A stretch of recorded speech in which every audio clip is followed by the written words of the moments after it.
So I came up with this awesome name for my blog. I called it Beyond the Noise Feature Selection as RDB. And then yesterday or last week I added a subtitle, at least locally. We will see later on why I did this content. So, is it working?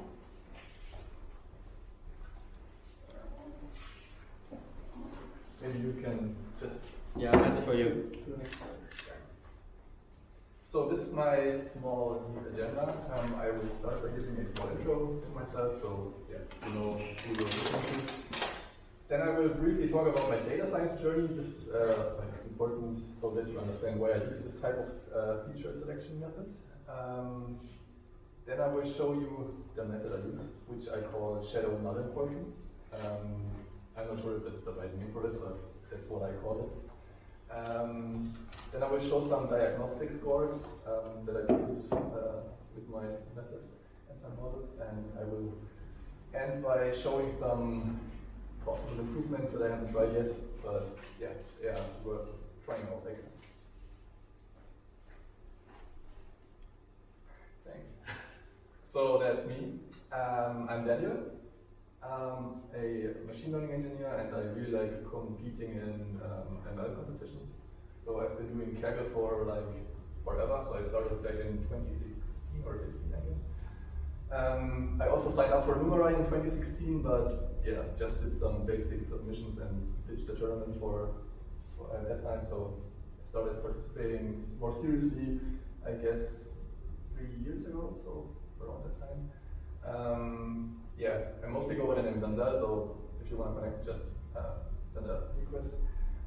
Yeah, I'm an ML engineer. I work for Deutsche Bahn here in Frankfurt, so doing, or most of the time working on textual data, so doing a lot of like PyTorch models, LSTM-based models, transformer-based models. So that's what I do on a daily basis. And yeah, last but not least, I'm a ZBA-HP data science ambassador, which is quite neat because like HP sponsors a lot of hardware that I can use, so I have a lot of workstations at home.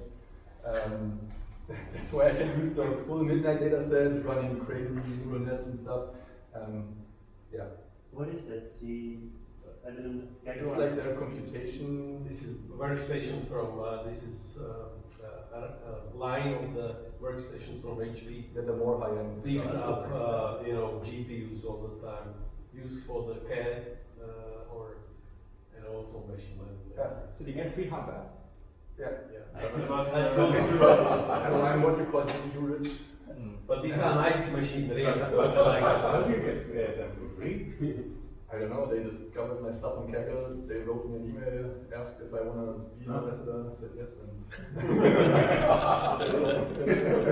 But what about energy? So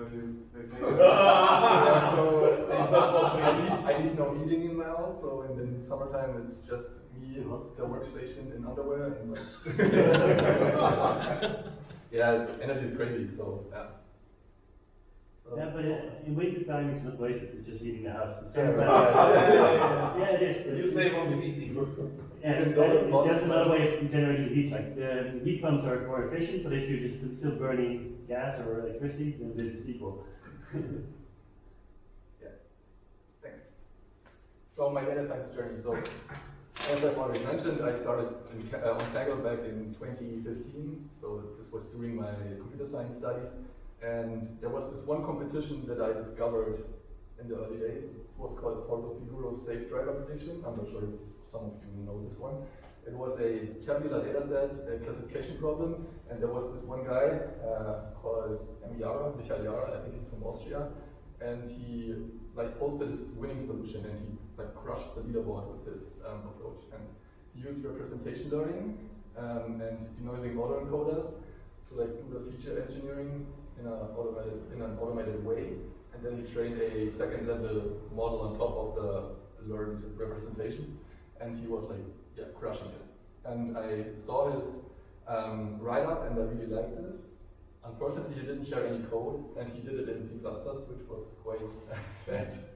So yeah, I just tried to understand his ideas and re-implemented it in PyTorch, and started like using this idea of feature engineering through denoising autoencoders on Kaggle, and yeah, earned some medals with it.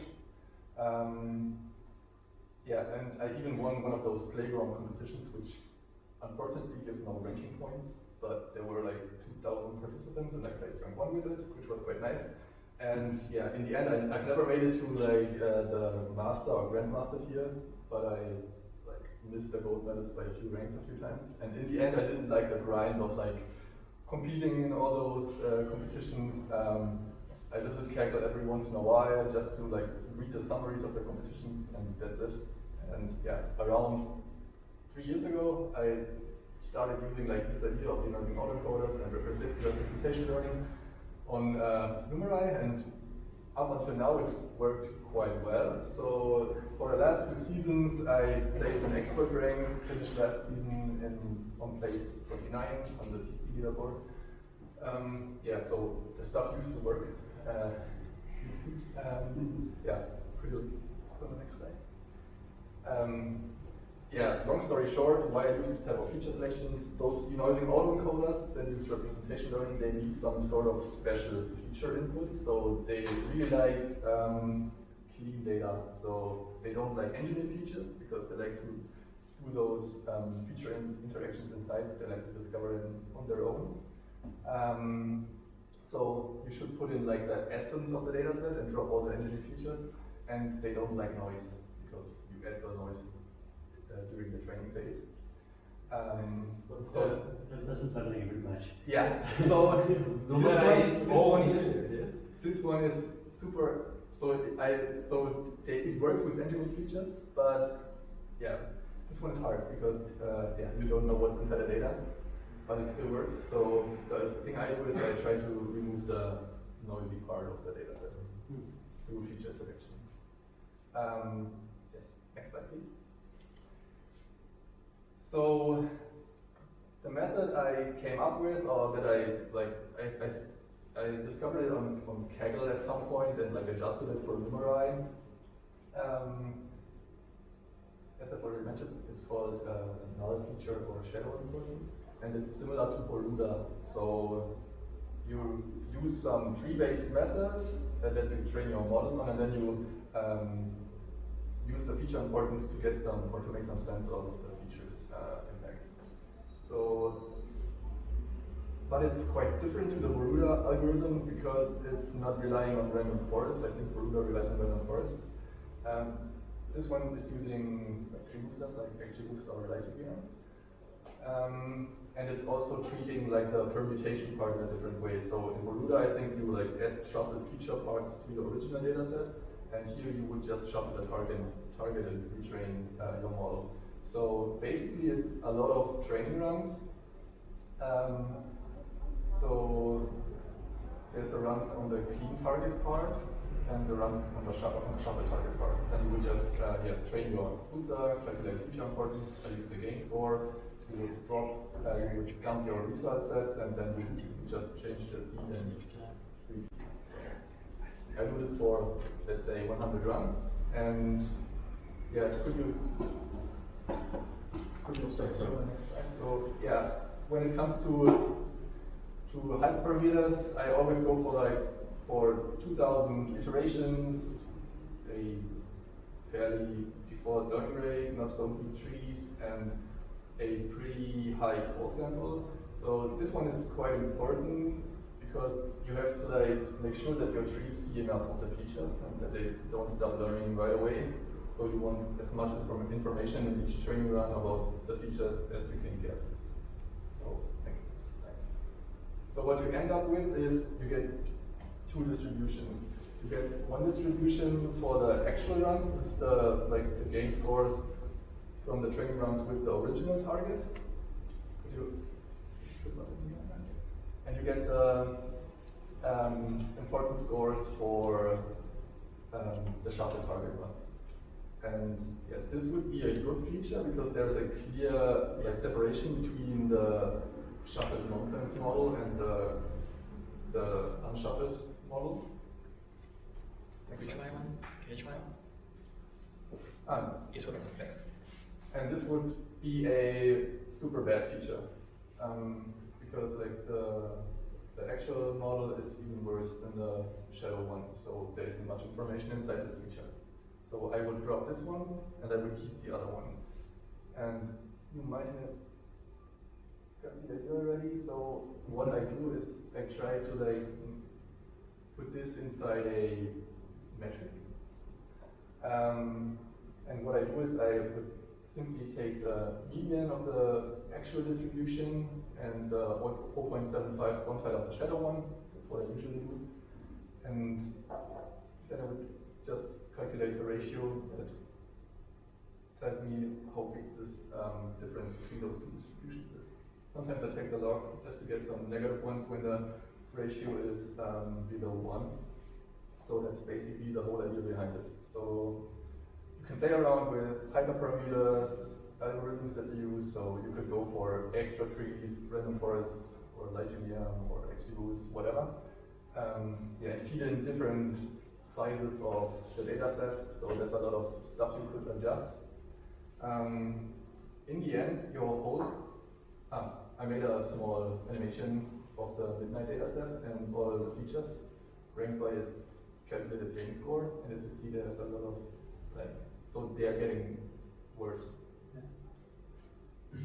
But is this better or worse based on what your trees are predicting? Like, yeah, right. The average, it's not looking at like, does it generate more burns or less burns? It's just tree-based, yeah.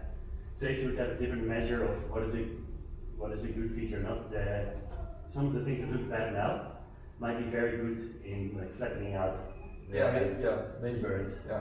So I started enriching like the feature score also by Numerai metrics. So I calculated. So I trained all those models only on the training set, and also did diagnostics on the test set to get some correlation, Sharp ratio, whatever. And then you could also map this inside the test score. So cool.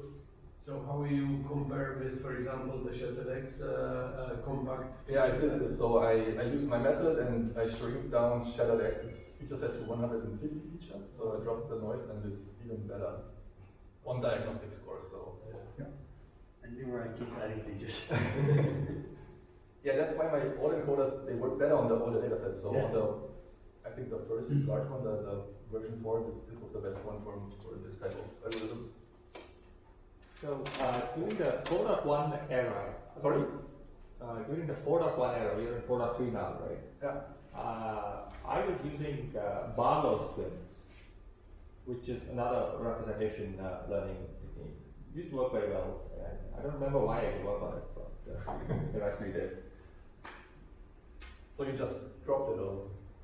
Yeah. So I mean, it's essentially the idea of having the same network look at two different masked representations. So I think you're probably adding Gaussian noise. Yeah. No, it's called shuffled noise. So you would shuffle you're from the same shuffling the rows. distribution of the colors. It's Okay. more like a permutation test in a way. Yeah. A permutation invariance test. Yeah. If you just shuffle the answer, which would you do, right? No, he's talking about like how I add noise to the autoencoder, right? Right. Yeah. You're shuffling. Yeah, I'm shuffling. In this case, target or feature? So when I do the feature important stuff or the shadow important stuff, I shuffle the target. But training, he's referring to training the autoencoder, and you have to add noise to the autoencoder. And this is there I'm doing like shuffling from the target from the feature itself, and not any Gaussian noise because we need something that's inside the distribution of the feature itself. So this works. But by the way, adding Gaussian noise is also a good strategy, even if you're not using autoencoders and things like that. This is something which comes up from LLMs. I mean, it's found that you could just inject Gaussian noise into the embeddings, and things just magically become more robust. Okay, that's crazy. Yeah, I mean that's neural nets. So yeah, Barlow's twins essentially is this idea of having the same neural network, twins. They share the same weights, and they look at two different views of the data, which is you mask out some features in one and mask out some other features randomly, and you expect them to both produce the same representation. And It's a sort of dropout. yeah, so essentially you're doing two dropouts, and they're looking at two augmented views of the thing. and the hope is that they learn some representation because they're not both looking at the same thing. Yeah. There's also something called a dropout extension called rdrop, which tells us within each layer. So, Okay. I believe it's called rdrop. Yeah, there are like hundreds of dropout variants. I can probably share a link to the paper on the channel. Okay, what you see here is like the calculated score, the calculated shuffling target, and training a lot of models. And that's the top and bottom 100 features of the midnight dataset. So the best one would be the geotactic cusp, and the least good one is the not so legendary show. Yeah. And what I normally do is I would just define some sort of cutoff, so take the top like 200 or 500 features and use them for training my models. So all of my models are like using a very small subset of the data set. Nice. Yeah, here's some diagnostic scores. So I like the idea of using the diagnostic scores to get some sense and common ground to compare models and efficacy. So this one has a correlation of 0.38 and a Sharpe ratio of 1.87, which is quite high. And also the BMC is quite high. Yeah, so those models look pretty promising. And also like the errors are quite easy. So yeah, I tried implementing those, and I've been running those for a few weeks, months now. This data. So as already mentioned, there's some possible improvements to the whole thing. So you could add, like as you've already mentioned, like add more information about like the whole system, the whole model that maybe comes out, add some different metrics to your scores. You could use different algos or hyperparameters. You could change the way you calculate like the measurement of distance between those two distributions, like using the Kolbe-Gleiser divergence or stuff like this. It would be nice to check if there's a difference in training and test set. So right now I'm using only the training set for getting the feature information, but it would be nice to know if you only use the test set, if there's any difference in like feature score or ranking, or changing targets would be nice. So it would be nice to know if maybe a feature score calculated on RALF performs pretty different compared to like Cyrus. So it would be nice if the Cyrus noisy feature is a RALF not so noisy feature. Haven't tried this, so maybe if I have time, I could go this way and test it out. Yeah, this is some of my models that I've been running. So they all look pretty good. So they had pretty high MNC, pretty good correlation, pretty stable, I guess. So I thought, let's put some MMR on these models because they work locally and they work on live. And yeah, and they all did wrong. So no idea why I did them so jinxed, but that's what happened. So really, I started staking here, and here. So I have no idea. It was the other way around as well. If you remove the stake, Yeah, I have no idea. I think maybe my models are too different to the meta model. So I've always had like correlation with meta model below 0.5. So and I've seen that a lot of top models run. I think you should run the new selection because the different models, different features might be coming up just now. So I think there is a movement inside of the feature set. So the importance is changing over the time. Are you training to optimize for core, or are you training to optimize for core plus MNC, or different? So I run 150 models, so I have a lot of experiments going on. So I think when I just looked at the correlation with MMC and BMC, and I decided to train on like half the core, one MMC, one BMC, sort of, because the older history of MMC is further away from what the models are now. yeah. But if you blend it with BMC, it's getting closer to like the longer tail of models in the past are also closer. So you can have sort of a bigger training data set that looks more like the current MMC game. Yeah, but it would be a nice idea as well to like check the new or the test set or the newest errors or importance. But I have a new question which I always wonder. because you said I have that correlation with the meta model. Hello.